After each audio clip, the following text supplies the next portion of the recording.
வணக்கம், நான் உங்கள் யுவராஜ் பேசுகிறேன். நம்ம இன்னைக்கு பார்க்க போகிற டாபிக், இப்போ எக்ஸாம் வந்துட்டுருக்கு. குழந்தைங்க எக்ஸாமில் படிக்கிற விஷயங்கள் ரொம்ப ஸ்ட்ராங்காக மெமரியில் வச்சுக்கணும். ஸோ இதை எப்படின்னு நம்ம பார்க்கலாங்க. ஒரு விஷயம் படிக்கிறது எப்போ மூளையில் போயிட்டு ஸ்டோர் ஆகுது. நம்ம பிரெயினில் நம்பர் ஆஃப் நியூரான்ஸ் இருக்குது. நான் நிறைய வீடியோவில் சொல்லியிருக்கேன். அப்போது ஒரு நியூரான்ஸ் இன்னொரு நியூரான்ஸ் கனெக்ட் பண்ணும்போது தான் ஒரு விஷயம் ரொம்ப ஆழமாக அதிகமாக ஸ்டோர் ஆகுது. அப்போது ஒரு நாளைக்கு ஒரு மனிதன் குறைந்தபட்சம் 60,000 எண்ணங்களை உற்பத்தி பண்ணுறதா சயின்டிஸ்ட் சொல்கிறாங்க. ஆனால் அவ்வளோ எண்ணங்களும் நமக்குள்ள மைண்டுக்குள்ளே பதிவாகுதா, ஸ்டோர் ஆகுதா அப்படின்னா கிடையாது. அப்போது அது அடுத்த நாள் காலையில் நம்ம எந்திரிக்கும் போது நிறைய ஃபில்டர் ஆகிட்டு தேவையான விஷயங்கள் மட்டும்தான் நம்ம மைண்டில் ஞாபகம் இருக்கும். அப்போ லாங் டைம் மெமரியை விட ஷார்ட் டைம் மெமரி ரொம்ப ஸ்ட்ராங்காக ஸ்டோர் ஆகும். அப்போ இங்கே என்ன பண்ணணும்? இப்போது நம்ம இது ஒரு அடல்ட், நீங்கள் ஒரு பேரண்ட் பார்த்துட்டு இருக்கீங்க, இல்லை ஒரு டீச்சர் பார்த்துட்டு இருக்கீங்க அப்படின்னா நீங்கள் உங்களை அனலைஸ் பண்ணி பாருங்கள். அப்போ உங்கள் குழந்தைங்களுக்கு அழகாக சொல்ல முடியும். ஒரு ஸ்டூடெண்ட்ஸ் பார்த்துட்டு இருக்கீங்கன்னா இதை நீங்கள் அப்ளை பண்ணி பாருங்கள் அப்படின்னு நான் சொல்லுவேன். இப்போது ஒரு லெசன் எடுத்துக்கிறீங்க. அந்த லெசனில் அந்த கண்டென்ட்டை அந்த லெசனை ரீட் பண்ணுறீங்க, இல்லை ஒரு பேராகிராஃப் ரீட் பண்ணுறீங்க.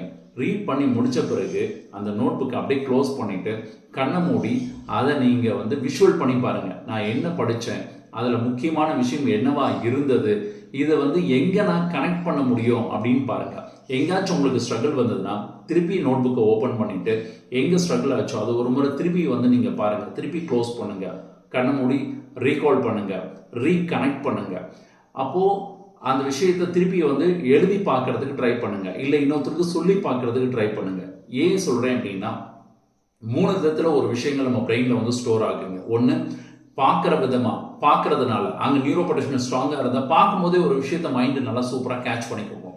ரெண்டாவது, கேட்கறது மூலிமா சில பேருக்கு ரொம்ப ஸ்ட்ராங்காக இருக்கும். அவங்க உட்காந்து படிக்கூட மாட்டாங்க. சில பேர் கேட்கறதில்ல, டீச்சர் சொல்கிறதில்ல, குரூப்பில் டிஸ்கஷன் பண்ணுறதை கேட்டே எக்ஸாம் சூப்பராக எழுதுவாங்க. இன்னொரு பர்சனாலிட்டி, தேர்ட் பர்சனாலிட்டி என்னன்னு பார்த்தீங்கன்னா கனஸ்தட்டிக். அவங்களுக்கு அவங்களோட ஃபீல் ஆகணும், அவங்க உணரணும். அவங்க உணர்றதுக்கு அவங்க எழுதி பார்க்கும்போது அவங்க பிரெயினில் போய் அது அந்த ஃபீலை கிரியேட் பண்ணும். அப்போது இந்த 3 மெத்தடில் நான் எங்கே ஸ்ட்ராங்காக இருக்கேன்னு பாருங்கள். இந்த 3 மெத்தடில் நீங்கள் யாராக இருந்தாலும் நான் சொன்ன இந்த மெத்தடை நீங்கள் ஃபாலோ பண்ணிங்கன்னா உங்கள் மைண்டு ரொம்ப அற்புதமாக ஸ்டோர் ஆகும். ஸோ நெக்ஸ்ட்டு ரொம்ப முக்கியமான விஷயம், நீங்கள் 1 மணி நேரம் படிக்கிறீங்க. படிக்கும்பொழுது அந்த கண்டென்ட்டை நோக்கி நீங்கள் சிந்தனை பண்ண ஆரம்பிக்காமல் நான் ரிலாக்ஸ் பண்ணுறேன்னு சொல்லிட்டு போயிட்டு மொபைலில் ரீல்ஸ் பார்க்குறதோ, இல்லை ஒரு சாங்ஸை நீங்கள் கேட்குறதோ, இல்லை உட்காந்து கொஞ்ச நேரம் நான் டிவி பார்க்குறேன்னு நீங்கள் நினைக்கும் பொழுது என்ன ஆகுது அப்படின்னா ஆல்ரெடி ஸ்டோர் பண்ண கண்டென்ட்டோட டைல்யூட் ஆகிட்டு இப்போ இருக்கிற இன்ஃபர்மேஷன் தான் ஸ்டோர் ஆகும். அப்போ என்ன பண்ணணும்?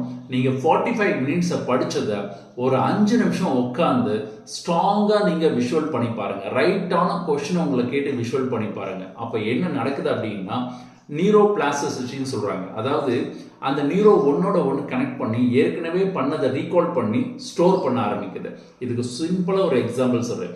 நீங்கள் போய் ஒரு படம் பார்த்துட்டு வரீங்க. அடுத்த நாள் கேட்கும்போது அந்த படத்தை உங்களால் கிட்டத்தட்ட 2.5 மணி நேரம் பார்த்த படத்தை ஒரு 15 நிமிஷமாச்சும் உங்களால் சூப்பராக நரேட் பண்ண முடியும். ஆனால் 1 மாதம் கழிச்சு 15 நாள் கழிச்சு கேட்கும்போது அந்த கான்செப்டை 2 நிமிஷம் தான் உங்களால் நரேட் பண்ண முடியும். இது உண்மையா இல்லையான்னு கேட்டு பாருங்க. அதே மாதிரி தாங்க இந்த லெசன்ஸ் எல்லாமே உங்கள் மைண்டுக்குள்ளே ஸ்ட்ராங்காக ஸ்டோர் ஆகணும்னா நீங்கள் படித்த உடனே ஒரு டைம் எடுத்து உங்களை விஷுவல் பண்ணி நரேட் பண்ணுங்கள், ஸ்ட்ராங்காக ஸ்டோர் ஆகும். ஸோ நைட்டு தூங்கும்பொழுது படிச்சுட்டு வேறு எதையும் பண்ணாமல் அப்படியே நீங்கள் தூங்குங்க. மைண்டுக்குள்ளே அது ஓவராக ஓடிட்டே இருக்கும், சூப்பராக ரிஃப்ளெக்ட் ஆகும். எக்ஸாமில் பெஸ்ட்டான ஒரு மார்க் ஸ்கோர் பண்ணுறதுக்கு என்னோட வாழ்த்துக்கள்.